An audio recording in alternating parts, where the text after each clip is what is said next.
21। यहाँ पे देखिएगा, यहाँ पे दो स्टेटमेंट दे रखा, स्टेटमेंट 1 और स्टेटमेंट 2। तो यहाँ पे सबसे पहले हम स्टेटमेंट 2 को देखेंगे। तो यहाँ पे देखिए, कह रहा है कि if the circumferences of two circles are in the ratio C1:C2। कह रहा है कि दो सर्कल के सर्कमफ्रेंस का जो रेशियो है वो दे रखा है C1:C2। तो कह रहा है कि then their areas are in the ratio C1² तो वो दोनों सर्कल के एरिया का जो रेशियो होगा वो होगा C1² तो यहाँ पे आप समझिए, आप क्या करिए ना कि सबसे पहले आप दो सर्कल बना लीजिए इस तरीके से, और यहाँ पे मान लेते हैं एक का रेडियस है R1 और एक का रेडियस है R2। यहाँ पे इस सर्कल के सर्कमफ्रेंस को मान लेते हैं C1 और इसके सर्कमफ्रेंस को मान लेते हैं C2। और एक चीज़ और, इसके एरिया को मान लीजिएगा A1 और इसके एरिया को मान लीजिएगा A2। इतना बात आप पहले नोट कर लीजिएगा। इसके बाद देखिए, यहाँ पे क्वेश्चन में बोला कि दो सर्कल के सर्कमफ्रेंस का जो रेशियो है वो दे रखा है C1:C2। तो यहाँ पे देखिए, यहाँ पे दोनों के सर्कमफ्रेंस का रेशियो दे रखा है C1:C2। तो C1:C2 को आप C1/C2 भी लिख सकते हैं, नहीं तो फिर इसको आप ऐसे लिखिए। यहाँ पे देखिए, दोनों सर्कल के सर्कमफ्रेंस का रेशियो, तो यहाँ पे हो जाएगा सर्कमफ्रेंस ऑफ फर्स्ट सर्कल, और नीचे में हो जाएगा सर्कमफ्रेंस ऑफ सेकेंड सर्कल।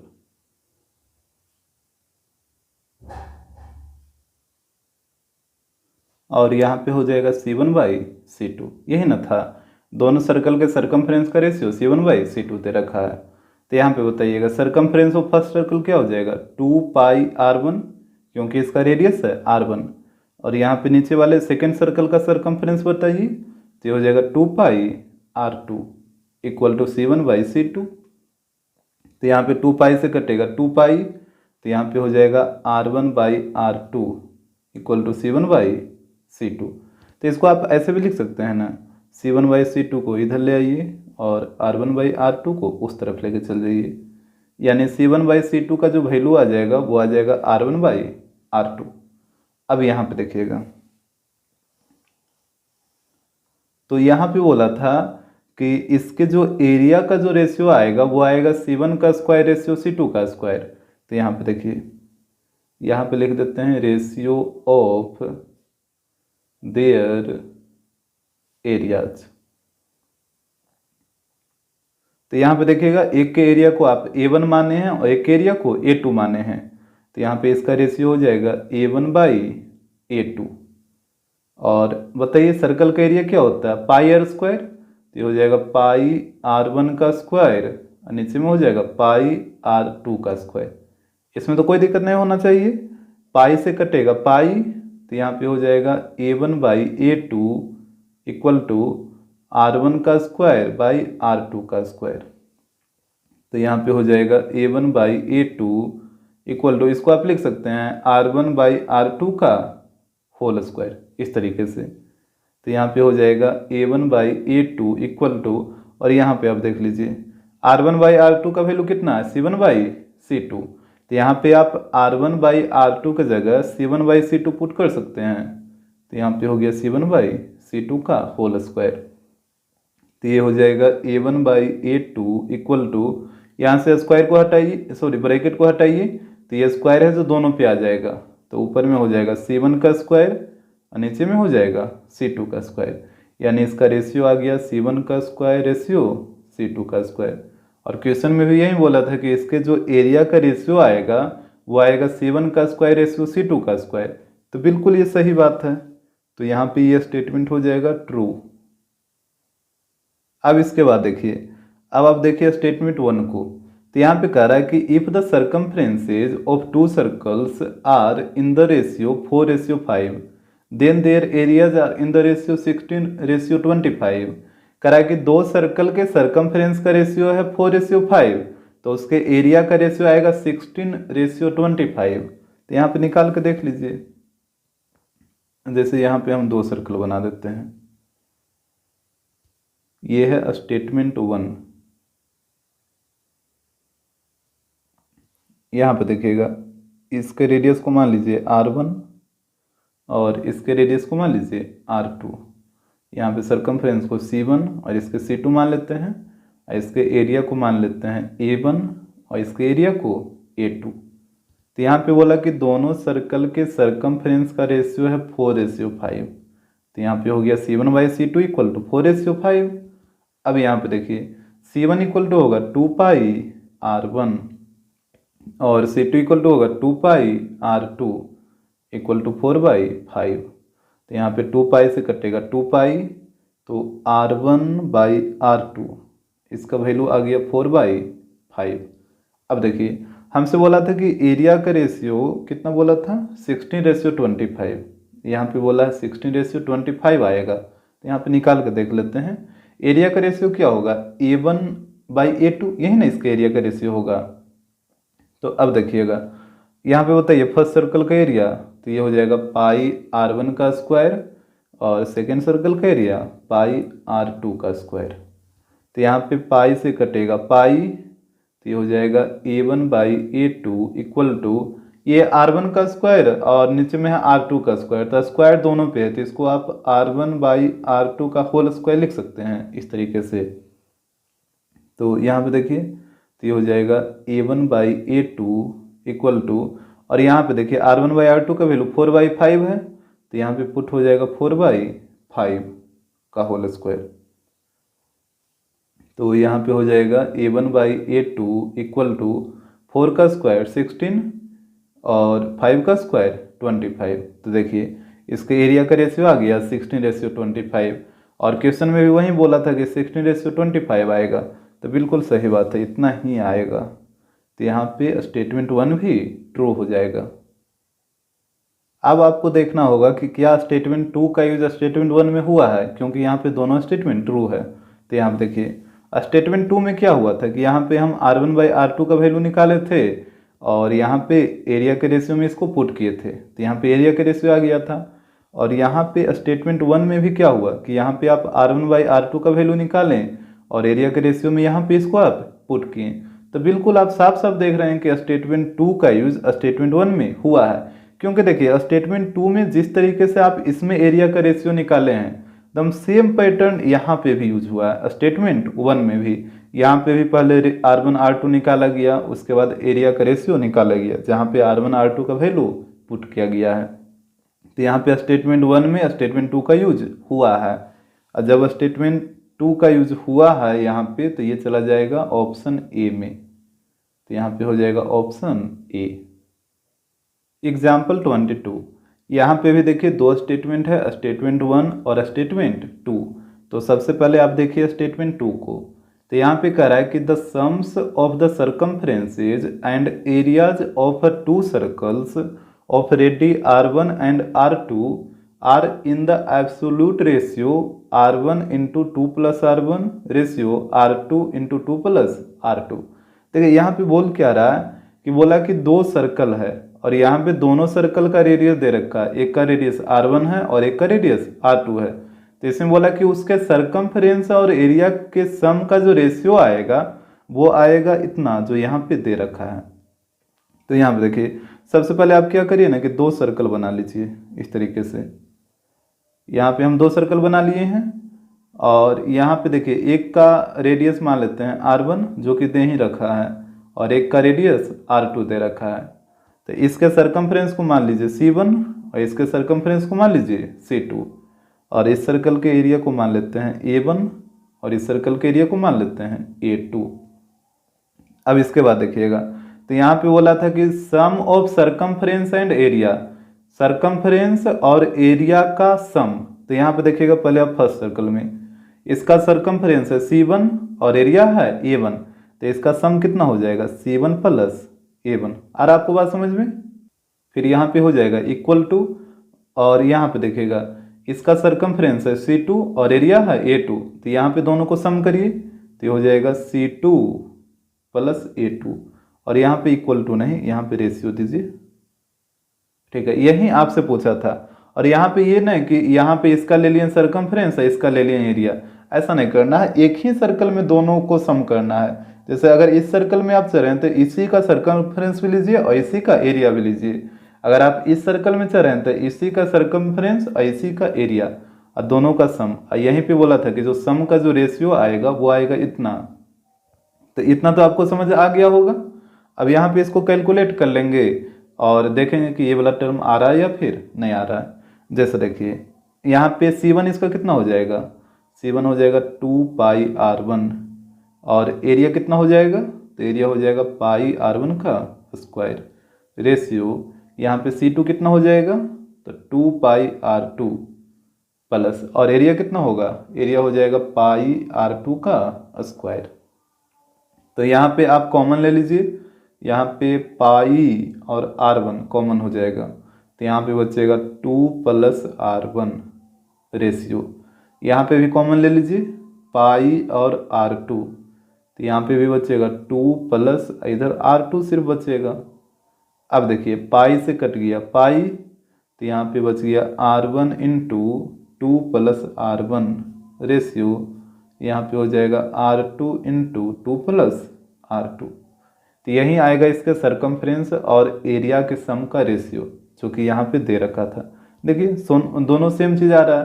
तो ये जो स्टेटमेंट बोला था ये बिल्कुल ट्रू बोला है, ये बिल्कुल सही है। अब देखना है आपको स्टेटमेंट 1 को। तो यहाँ पे बोल रहा है कि the sum of the circumference and area of a circle of radius 3 centimetre is absolute ratio 5:8 to the sum of the circumference and area of a circle of radius 4 centimetre. वही चीज़ बोला है कि एक सर्कल जिसका radius 3 centimetre है तो उस circle में सर्कमफ्रेंस और एरिया के सम और उसका जो रेशियो है वो 5:8 आएगा उस सर्कल के साथ जिसका एक सर्कल है जिसका रेडियस 4 दे रखा है और उसके सर्कमफ्रेंस और एरिया के सम। जैसे यहाँ पे देखिए, यहाँ पे आप यहाँ पे स्टेटमेंट 1 को हम चेक करें तो यहाँ पे स्टेटमेंट 1 लिख देते हैं। यहाँ पे भी 2 सर्कल का बात हुआ है तो यहाँ पे हम 2 सर्कल ड्रा कर लेते हैं। और यहाँ पे बोला था एक का रेडियस है 3 और एक का रेडियस दे रखा है 4। यहाँ पे इसके रेडियस को r1 इसके रेडियस को r2 मान लीजिए, इसके सर्कमफ्रेंस को C1 और इसके सर्कमफ्रेंस को C2। यहाँ पे इसके एरिया को A1 इसके एरिया को A2 मान लीजिए। और यहाँ पे बोला था कि रेशियो जो दिया था वो दिया था 5:8 इतना आएगा। तो यहाँ पे देखिएगा इसके सर्कमफ्रेंस और एरिया का सम तो यहाँ पे हो जाएगा C1 + A1 रेशियो और इसके सर्कमफ्रेंस और एरिया का सम तो यहाँ पे हो जाएगा C2 + A2। कैलकुलेट करिए तो C1 कितना हो जाएगा, ये हो जाएगा 2πr1 और A1 कितना हो जाएगा, तो ये हो जाएगा πr1 का स्क्वायर रेशियो। अब C2 का वैल्यू बताइए तो ये हो जाएगा 2πr2 और A2 कितना हो जाएगा, तो ये हो जाएगा πr2 का स्क्वायर। यहाँ पे कॉमन ले लीजिए तो यहाँ पे कॉमन होगा πr1 तो यहाँ पे बचेगा 2 + r1 रेशियो। यहाँ से कॉमन ले लीजिए πr2 तो यहाँ पे बचेगा 2, यहाँ पे प्लस होगा ना, यहाँ पे रेशियो आ गया है, यहाँ पे प्लस होगा तो यहाँ पे बचेगा 2 + r2। तो यहाँ पे कटेगा पाई से पाई तो यहाँ पे वैल्यू को पुट कर दीजिए। यहाँ पे रेडियस कितना है 3 तो यहाँ पे 3 × 2 + 3 रेशियो। यहाँ पे r2 का वैल्यू 4 है तो यहाँ पे हो जाएगा 4 × 2 + 4। तो यहाँ पे कैलकुलेट करिए 3 + 2 5 अब 5 × 3 15 और यहाँ पे हो जाएगा 4 + 2 6 और 6 × 4 24। 3 से काटिए, 3 से ये 5 बार में कटेगा, 3 से 8 बार में कटेगा तो यहाँ पे हो जाएगा 5:8। और यहाँ पे देखिए बोला था कि 5:8 आएगा तो बिल्कुल सही बात है 5:8 ही आएगा। तो यहाँ पे हम देख रहे हैं कि स्टेटमेंट 1 भी ट्रू है, यहाँ पे ये वाला भी स्टेटमेंट ट्रू हो गया। अब यहाँ पे दोनों स्टेटमेंट ट्रू हुआ है तो अब आपको देखना है कि क्या स्टेटमेंट 2 का यूज स्टेटमेंट 1 में हुआ है। तो यहाँ तो आप साफ साफ देख रहे हैं कि जैसे देखिए स्टेटमेंट 2 यही ना था C1 + A1 ratio C2 + A2 और जैसे जैसे आप स्टेटमेंट 2 में किए हैं वैसे वैसे ही आप स्टेटमेंट 1 में किए हैं, नहीं किए हैं, देखिए तो यहाँ पे भी वही काम किए हैं। जो स्टेटमेंट 2 में हुआ है वही स्टेटमेंट 1 में भी हुआ, यानी स्टेटमेंट 2 का यूज स्टेटमेंट 1 में हुआ है, जो कि आपको साफ साफ दिख भी रहा है। ठीक है, तो जब स्टेटमेंट 2 का यूज स्टेटमेंट 1 में हुआ है तो फिर ये चला जाएगा ऑप्शन ए में। तो यहाँ पे हो जाएगा ऑप्शन ए। एग्जाम्पल 23, यहाँ पे देखिए, यहाँ पे भी दो स्टेटमेंट है, स्टेटमेंट 1 और स्टेटमेंट 2। तो सबसे पहले हम स्टेटमेंट 2 को देखते हैं। तो यहाँ पे कह रहा है कि the radius R of a circle whose area is equal to the sum of the areas of two circles of radii R1 and R2 is given by R equal to R1 का square plus R2 का square. देखिए यहाँ पे कह रहा है कि एक सर्कल है जिसका रेडियस R है, और बोला कि इस सर्कल के एरिया है जो इक्वल है दो सर्कल है जिसका रेडियस R1 और R2 है, तो उसके एरिया के सम का, यानी इस सर्कल का जो एरिया है वो इक्वल है अदर दो सर्कल जिसका रेडियस R1 और R2 है उसके एरिया के सम का। तो यहाँ पे बोला कि जब इस तरीके से रहेगा तो R इक्वल टू R1 का स्क्वायर प्लस R2 का स्क्वायर आएगा, ये वाला कंडीशन पूछ रहा है। तो यहाँ पे चेक कर लीजिए, जैसे बोला कि एक सर्कल है जिसका रेडियस है R, तो यहाँ पे इसके रेडियस को मान लेते हैं R। बोला कि इस सर्कल का जो एरिया है वो इक्वल है दो अदर सर्कल के एरिया के सम का, और यहाँ पे दोनों सर्कल का रेडियस दे रखा है, एक का रेडियस R1 और एक का रेडियस R2।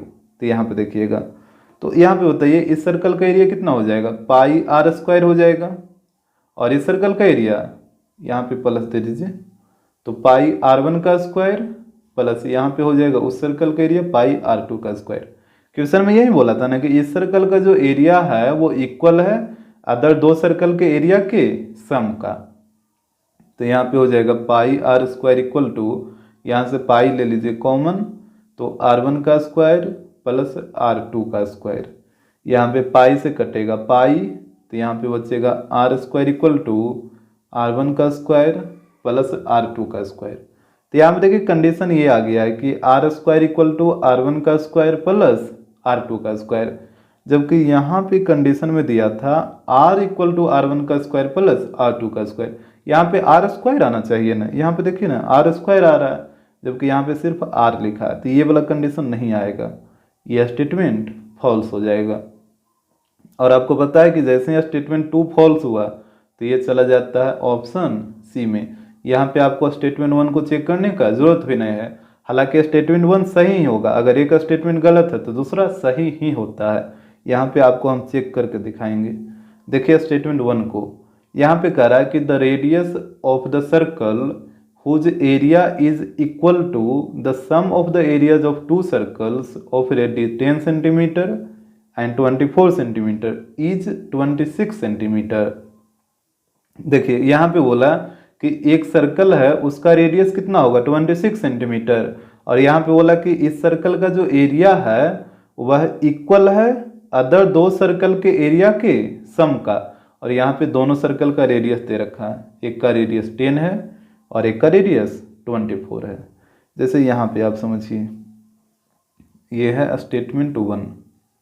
देखिए यहाँ पे बोला कि एक सर्कल है, अब बोल यहाँ पे पूछ रहा है कि इस सर्कल का जो रेडियस है वो 26 आएगा, यहाँ पे बोला कि इसका रेडियस 26 आएगा, यहाँ पे R मान लेते हैं, और बोला कि इस सर्कल का जो एरिया है वो इक्वल है अदर दो सर्कल के एरिया के सम का, और यहाँ पे दोनों सर्कल का रेडियस दे रखा है, जैसे यहाँ पे R1 R2 मान लीजिए, और यहाँ पे देखिएगा यहाँ पे रेडियस था 10 सेंटीमीटर और 24 सेंटीमीटर। यहाँ पे इसको नोट कर दीजिए, एक का है 10 और एक का है 24। तो यहाँ पे देखिएगा, यहाँ पे हम निकाल के देख लेते हैं कि इसका रेडियस 26 आ रहा है या फिर नहीं आ रहा है। तो यहाँ पे इसका एरिया बताइए पाई R स्क्वायर, और इस सर्कल का एरिया पाई R1 का स्क्वायर, यहाँ पे प्लस होगा, और उस सर्कल का हो जाएगा पाई R2 का स्क्वायर। क्वेश्चन में यही बोला था ना कि इस सर्कल का जो एरिया है वो इक्वल है अदर दो सर्कल के एरिया के सम का। तो यहाँ पे हो जाएगा pi R square equal to, pi common ले लीजिए, तो यहाँ पे हो जाएगा R1 का स्क्वायर प्लस R2 का स्क्वायर, यहाँ पे पाई से कटेगा पाई, तो ये हो जाएगा are square equal to R1 का वैल्यू कितना है 10, तो 10 का स्क्वायर 100 और R2 स्क्वायर, तो R2 का वैल्यू है 24 और 24 का स्क्वायर करिएगा तो ये आएगा 576। तो यहाँ पे R इक्वल टू हो जाएगा अंडर रूट, यहाँ पे दोनों को ऐड करिए तो ये हो जाएगा 676।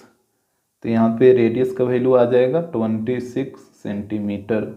और यहाँ पे क्वेश्चन में बोला, यही बोला था कि रेडियस 26 आएगा, तो बिल्कुल 26 यहाँ रहा, जो कि ये ट्रू हो जाएगा। एग्जाम्पल 24 को देखिए, यहाँ पे भी दो स्टेटमेंट है, स्टेटमेंट 1 और स्टेटमेंट 2। तो यहाँ पे सबसे पहले हम स्टेटमेंट 2 को देखेंगे। तो यहाँ पे कह रहा है कि if a race track is in the form of a ring whose outer and inner radii are capital R and small r। देखिए यहाँ पे बोला कि एक रेस ट्रैक है, वो किस फॉर्म में है, तो वो एक रिंग के फॉर्म में है और उसका आउटर और इनर रेडियस दे रखा है, आउटर रेडियस कैपिटल R और इनर रेडियस स्मॉल r। तो यहाँ पे देखिए सबसे पहले आप क्या करिए ना कि एक रेस ट्रैक बना लीजिए। तो ये बोला रिंग के फॉर्म में, तो ये कुछ कंसेंट्रिक सर्कल की तरह रहेगा इस तरीके से। यहाँ पे कहीं पे सेंटर मान लेते हैं, तो ये हो गया इनर रेडियस स्मॉल r और ये वाला हो जाएगा कैपिटल R जो कि है आउटर रेडियस। इतना बात तो क्लियर होगा। तो इसके बाद देखिए कह रहा है कि then the area of the track and the sum of its two boundaries are in the absolute ratio capital R minus small r ratio 2। तो देखिए यहाँ पे बोला कि area of the track, track का एरिया और sum of its two boundaries, यहाँ पे दोनों का रेशियो बोला कि इतना आएगा। किसका किसका, एक बार फिर से देख लीजिए, एरिया ऑफ ट्रैक का और sum of its two boundaries का। तो एरिया ऑफ ट्रैक क्या हो जाएगा, ये वाला बड़ा वाला सर्कल में से छोटा वाला सर्कल को घटाइए तो ये वाला एरिया ऑफ ट्रैक निकल जाएगा। और यहाँ पे बोला सम ऑफ टू बाउंड्रीज, तो बाउंड्रीज यही वाला है ना, एक बाहर वाला बाउंड्री और एक अंदर वाला बाउंड्री। जैसे यहाँ पे समझिए, यहाँ पे हमसे बोला कि area of track ratio sum of two boundaries, और बोला कि इसका जो रेशियो आएगा वो आएगा capital R minus small r ratio 2, यही ना बोला है। तो आप चेक कर लीजिए आता है कि नहीं आता है। तो यहाँ पे सबसे पहले एरिया ऑफ ट्रैक, तो बताइए ट्रैक का एरिया क्या होगा, तो ये बड़ा वाला सर्कल में से छोटा वाला सर्कल को माइनस कर लीजिए तो ये वाला ट्रैक का एरिया नहीं निकल जाएगा। तो यहाँ पे हो जाएगा pi capital R square minus pi small r square. तो ये हो गया एरिया ऑफ ट्रैक। इसके बाद है सम ऑफ टू बाउंड्रीज, दोनों बाउंड्रीज का सम। तो यहाँ पे देखिए पहले आप आउटर बाउंड्री को, तो ये सरकमफ्रेंस का ही बात हो रहा है ना, बाउंड्री का मतलब क्या हुआ सरकमफ्रेंस। तो इसके बाउंड्री कितना हो जाएगा, आउटर बाउंड्री ये हो जाएगा 2 पाई कैपिटल R प्लस, और ये अंदर वाला बाउंड्री देखिए, बताइए इसका लेंथ कितना हो जाएगा, तो इसका लेंथ हो जाएगा 2 पाई स्मॉल r और दोनों का सम, तो बीच में प्लस आ जाएगा। और यहाँ पे हमसे बोला कि ये जो रेशियो आना चाहिए वो इतना आएगा, तो देख लीजिए करके। तो यहाँ पे हो जाएगा पाई कॉमन ले लीजिए तो capital R square minus small r square ratio, यहाँ पे आप 2 पाई कॉमन ले लीजिए तो यहाँ पे बचेगा capital R plus small r। तो यहाँ पे हो जाएगा पाई, यहाँ पे देखिए a square minus B square, तो a square minus B square का फॉर्मूला a प्लस बी, तो एक बार दोनों को ऐड करिए, फिर a माइनस बी, तो एक बार दोनों को सब्ट्रैक्ट करिए। यहाँ पे हो जाएगा 2 pi capital R plus small r। अब इसके बाद देखिएगा पाई से कटेगा पाई और capital R plus small r से कटेगा capital R plus small r। तो यहाँ पे बच गया capital R minus small r ratio, यहाँ पे सिर्फ 2 बचा है तो 2 आएगा। तो यही ना बोला था यहाँ पे कि capital R minus small r ratio 2 आएगा, तो बिल्कुल उतना ही तो आ रहा है। तो यह स्टेटमेंट बिल्कुल ट्रू है, तो यहाँ पे हो जाएगा ट्रू। अब आप चेक करिए स्टेटमेंट 1 को, तो यहाँ पे देखिएगा, यहाँ पे कह रहा है कि if a race track is in the form of a ring whose outer and inner radii differ by 10 metre. देखिए यहाँ पे वही बात बोला कि एक रेस ट्रैक है जो कि रिंग के फॉर्म में है, और यहाँ पे बोला है कि इसके आउटर और इनर रेडियस का जो डिफरेंस है वो दे रखा है 10 मीटर। जैसे पहले इतना को आप नोट करिए, यहाँ पे ये है स्टेटमेंट 1। यहाँ पे सबसे पहले आप एक रेस ट्रैक बना लीजिए जो कि बोला है कि रिंग के फॉर्म में है, तो ये भी कुछ कंसेंट्रिक सर्कल जैसा ही रहेगा इस तरीके से। और यहाँ पे सेंटर, तो ये वाला हो जाएगा स्मॉल आर और ये वाला हो जाएगा कैपिटल आर। तो यहाँ पे बोला कि आउटर रेडियस और इनर रेडियस दोनों का जो डिफरेंस है वो 10 दे रखा है, यानी capital R minus small R equal to 10 metre. यही ना रेडियस का डिफरेंस होगा। हमेशा आपको बड़ा में से छोटा को घटाना है, तो ये जो आउटर रेडियस है ये बड़ा हो जाएगा, ये इनर रेडियस ये छोटा हो जाएगा। तो capital R minus small R equal to 10। ये क्वेश्चन में ही दे रखा था कि यहाँ पे देखिए ना डिफर बाई 10 मीटर। इसके बाद बोल रहा है कि then the absolute ratio of the area of the track and sum of the two boundaries is 10:3। यहाँ पे भी वहीं से पूछा है कि इसके एरिया ऑफ ट्रैक और बाउंड्री दोनों बाउंड्री के सम, इसका जो रेशियो आएगा वो आएगा 10:3। तो यहाँ पे देखिए निकाल कर देख लीजिए, अपने पता चल जाएगा। यहाँ पे बोला था कि रेशियो आना चाहिए 10:3, तो यहाँ पे हो जाएगा एरिया ऑफ ट्रैक और इसका रेशियो पूछा है किसके साथ, तो सम ऑफ टू बाउंड्रीज के साथ। तो यहाँ पे देखिएगा एरिया ऑफ ट्रैक क्या होगा, वही चीज बड़ा वाला सर्कल में से छोटा वाला सर्कल को घटा लीजिए। तो यहाँ पे हो जाएगा pi capital R square minus pi small R square. फिर यहाँ पे देखिएगा दोनों बाउंड्रीज का सम, तो ये बड़ा वाला बाउंड्री का लेंथ कितना हो जाएगा 2 पाई कैपिटल आर प्लस ये छोटे वाले बाउंड्री का लेंथ ये हो जाएगा 2 पाई स्मॉल आर, और दोनों का सम करिएगा तो बीच में प्लस आ जाएगा। पाई कॉमन ले लीजिए, तो यहाँ पे हो जाएगा capital R square minus small R square. Ratio यहाँ पे 2 पाई कॉमन ले लीजिए, तो यहाँ पे बचेगा capital R plus small R. तो यहाँ पे हो जाएगा पाई, इसको A square minus B square पे तोड़िए, तो ये हो जाएगा A plus B into A minus B. यहाँ पे रेशियो आएगा, यहाँ पे 2 pi capital R plus small R. तो यहाँ पे देखिएगा पाई से कटेगा पाई और capital R plus small R से कटेगा capital R plus small R. तो यहाँ पे बच गया capital R minus small R ratio 2। और यहाँ पे देखिए capital R minus small R का वैल्यू कितना है 10 है, तो यहाँ पे आप पुट कर दीजिए 10, तो यहाँ पे हो जाएगा 10:2। तो यहाँ पे इसका रेशियो आ गया 10:2, और जबकि क्वेश्चन में बोला था कि 10:3 आएगा, तो ये तो गलत हो गया। यहाँ पे 10:2 आ रहा है ना, 10:3 कहाँ आ रहा है, तो ये जो स्टेटमेंट 1 है ये हो जाएगा फॉल्स, ये वाला स्टेटमेंट हो गया फॉल्स। और आपको पता है कि जैसे ही स्टेटमेंट 1 फॉल्स होगा तो ये चला जाता है ऑप्शन डी में, तो यहाँ पे हो जाएगा ऑप्शन डी। एग्जाम्पल 25, यहाँ पे देखिए यहाँ पे भी दो स्टेटमेंट है, स्टेटमेंट 1 और स्टेटमेंट 2। तो सबसे पहले आप स्टेटमेंट 2 को देखिए, यहाँ पे कह रहा है कि the area of a segment of a circle formed by a cord of length 2a subtending an angle of 90 degree at the centre is pi minus 2 into A square by 2 square unit. देखिए यहाँ पे कह रहा है कि एक segment का जो एरिया होगा वो इतना आएगा pi minus 2 into A square by 2, और यहाँ पे बोला कि इस सर्कल का जो कॉर्ड है जिसका लेंथ है 2a, अब वो सेंटर पे कितना डिग्री का एंगल बना रहा है 90 डिग्री का एंगल।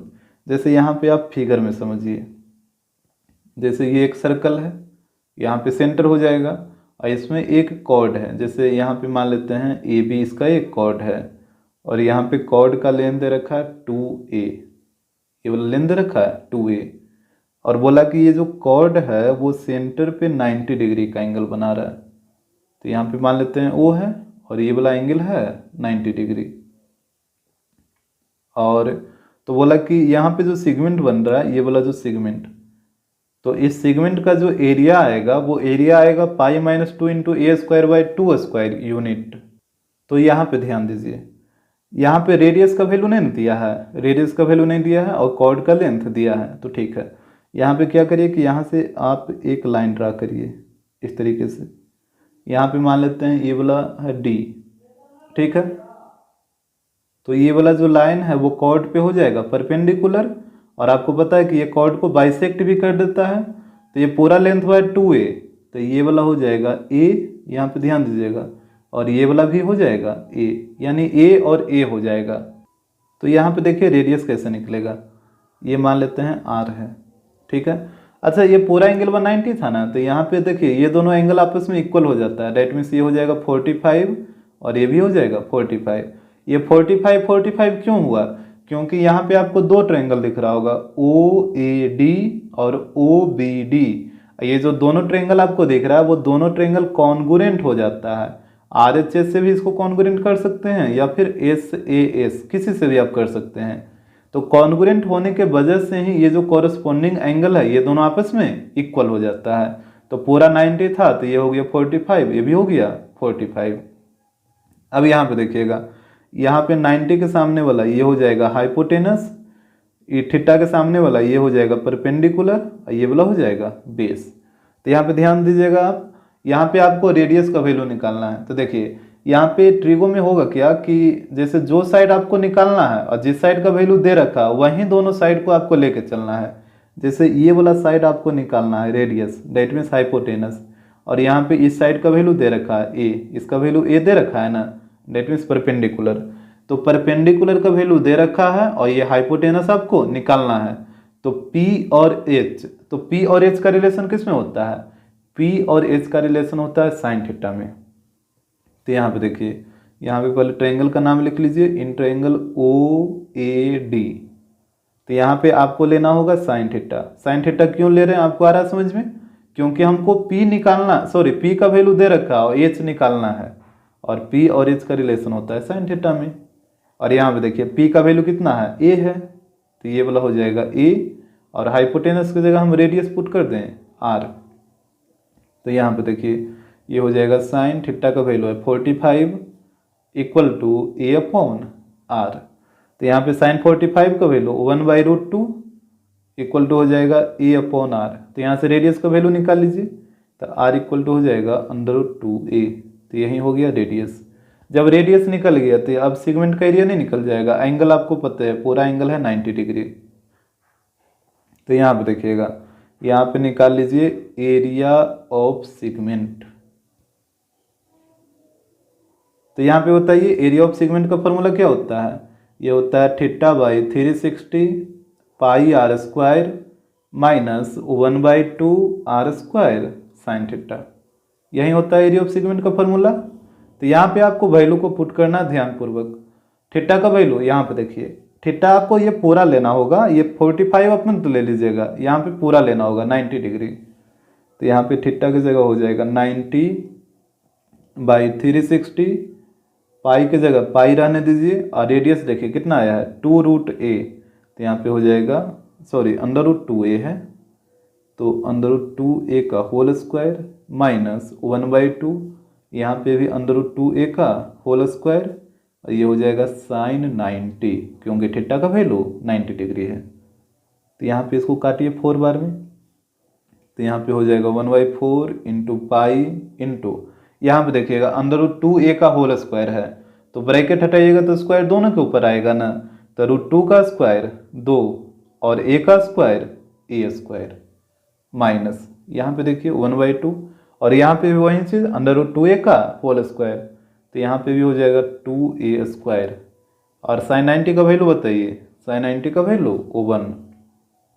तो यहाँ पे देखिएगा, यहाँ पे ये कटेगा 2 बार में, तो यहाँ पे भी 2 से 2 कटेगा, तो इस तरफ बच गया πa²/2 माइनस, और यहाँ पे सिर्फ a²।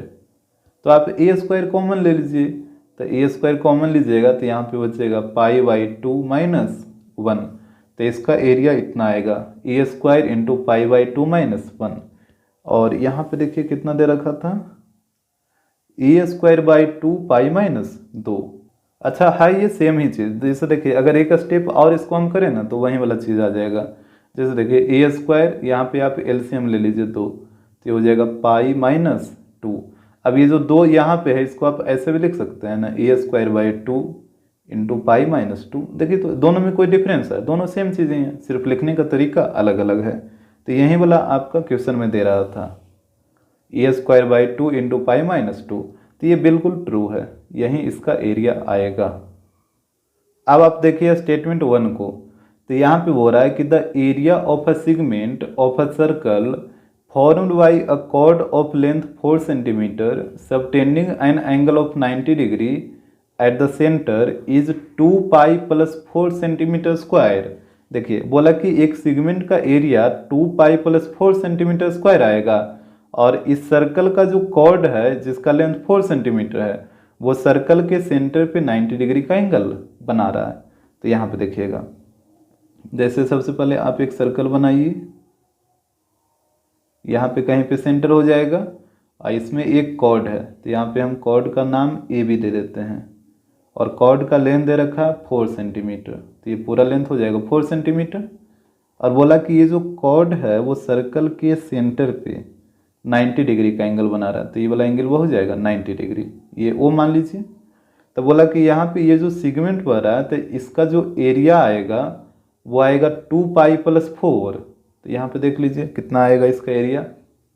जैसे ये हो जाएगा रेडियस, और रेडियस का वैल्यू यहाँ पे नहीं दिया है, कॉर्ड ए बी का वैल्यू दे रखा है, तो यहाँ पे भी आपको वही काम करना है। यहाँ से एक लाइन ड्रा करिए इस तरीके से, और यहाँ पे इसको मान लेते हैं डी, इस पॉइंट को।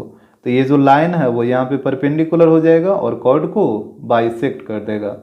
तब पूरा है 4, तो ये वाला हो जाएगा 2 और ये वाला भी हो जाएगा 2। इतना बात तो क्लियर होगा।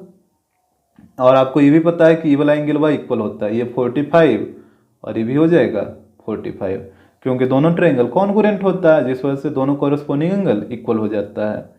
अब देखिए 90 के सामने वाला ये हो जाएगा हाइपोटेनस, एंगल के सामने वाला ये हो जाएगा परपेंडिकुलर, ये वाला हो जाएगा बेस। तो यहाँ पे आपको रेडियस निकालना है, तो जो साइड निकालना है और जिस साइड का वैल्यू दे रखा है वहीं दोनों साइड के बीच आपको रिलेशन देखना है। तो यहाँ पे परपेंडिकुलर का वैल्यू दे रखा है 2, और हाइपोटेनस जिसका वैल्यू r है जो आपको निकालना है। तो P और H का रिलेशन किस में होता है? साइन में। तो यहाँ पे आपको लेना होगा साइन थीटा। तो यहाँ पे पहले आप ट्रायंगल का नाम लिखिए, इन ट्रायंगल OAD, यहाँ पे आपको लेना होगा साइन थीटा। साइन थीटा क्यों ले रहे हैं आपको आ रहा है समझ में? क्योंकि परपेंडिकुलर का वैल्यू दे रखा और हाइपोटेनस दैट मीन्स रेडियस आपको निकालना है। तो P और H का रिलेशन साइन में होता है, तो साइन थीटा लेना पड़ा। और परपेंडिकुलर का वैल्यू देखिए 2 है, तो यहाँ पे 2 हो जाएगा, और हाइपोटेनस की जगह r पुट कर दें क्योंकि ये रेडियस ही तो है। तो यहाँ पे हो जाएगा साइन थीटा की जगह 45 इक्वल टू 2/r। तो यहाँ पे साइन 45 का वैल्यू 1/√2 इक्वल टू 2/r। तो यहाँ से क्रॉस मल्टीप्लाई करिए तो रेडियस का वैल्यू आ जाएगा 2√2 सेंटीमीटर। अब एरिया ऑफ सेगमेंट निकाल लीजिए।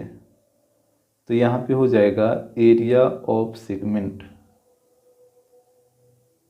इसका फार्मूला यूज करिए। तो ये होता है θ/360 πr² minus 1/2r² sine theta.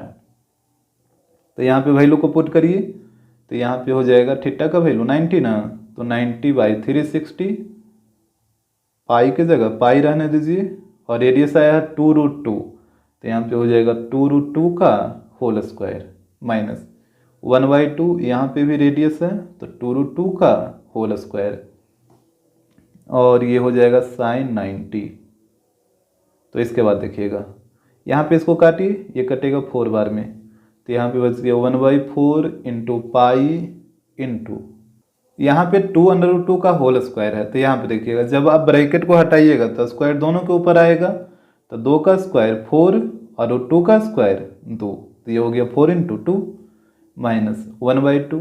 और यहाँ पे भी देखिए 2√2 का होल स्क्वायर है, तो यहाँ पे भी 2 का स्क्वायर 4 और 2 का स्क्वायर 2, और साइन 90 का वैल्यू 1 होता है, तो यहाँ पे 1 हो जाएगा। अब देखिए 4 से कटेगा 4, तो यहाँ पे बचेगा 2 पाई माइनस यहाँ पे 2 से कटेगा 2, तो यहाँ पे सिर्फ 4 बचेगा ना, यानी 2 पाई माइनस 4 सेंटीमीटर स्क्वायर, यही इसका एरिया आएगा 2 पाई माइनस 4। और यहाँ पे आप देख लीजिए क्वेश्चन में कितना बोला था, क्वेश्चन में बोला 2 पाई प्लस 4, और जबकि आप यहाँ पे देख रहे हैं कि इसका एरिया आ रहा है 2 पाई माइनस 4 आ रहा है ना, और यहाँ पे बोल रहा है कि 2 पाई प्लस 4 सेंटीमीटर स्क्वायर आएगा, तो इतना थोड़े आ रहा है, ये तो फॉल्स हो गया, ये स्टेटमेंट फॉल्स हो गया। और आपको पता है कि जैसे ही स्टेटमेंट 1 फॉल्स होगा तो ये चला जाएगा ऑप्शन डी में, तो यहाँ पे हो जाएगा इसका आंसर ऑप्शन डी।